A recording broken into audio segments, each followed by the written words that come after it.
hasn't come as much of a surprise, partly because there have been another 13 U-turns in the last couple of months from this government. Now, digital ID is an interesting one, and actually, in a way, I feel a little bit sorry for the Prime Minister. Before Keir Starmer announced that he would be introducing mandatory digital ID, the idea of a digital ID system was popular with 6 in 10 people in this country. As soon as Keir Starmer announced it, that went down to 4 in 10. It does sometimes feel as though the Prime Minister has the opposite of the Midas touch, where everything you turn turns to gold.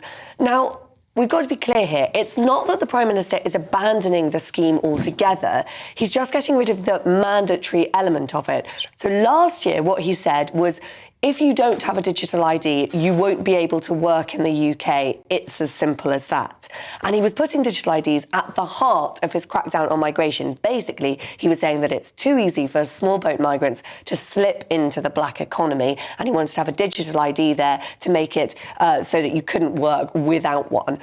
Now, he still wants to introduce digital ID, but he wants it just so that it makes it easier for people to work, so that people can register births, marriages, deaths more easily.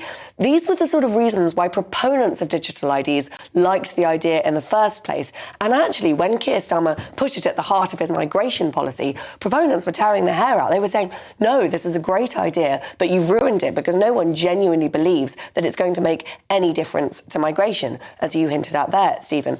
So now lots of Labour MPs are breathing a sigh of relief because they think that the scheme will go ahead, it will be helpful for lots of people, and there isn't this idea, which many believe was unrealistic, that it was going to make any difference to migration.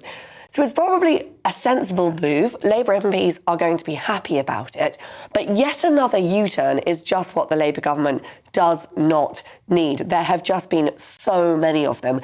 Now, apparently, Keir Starmer has been talking to his cabinet ministers at the beginning of the year and said what he wanted to do was scrape the barnacles off the boat. So his plan at the beginning of this year was basically to U-turn, to get rid of any unpopular policies.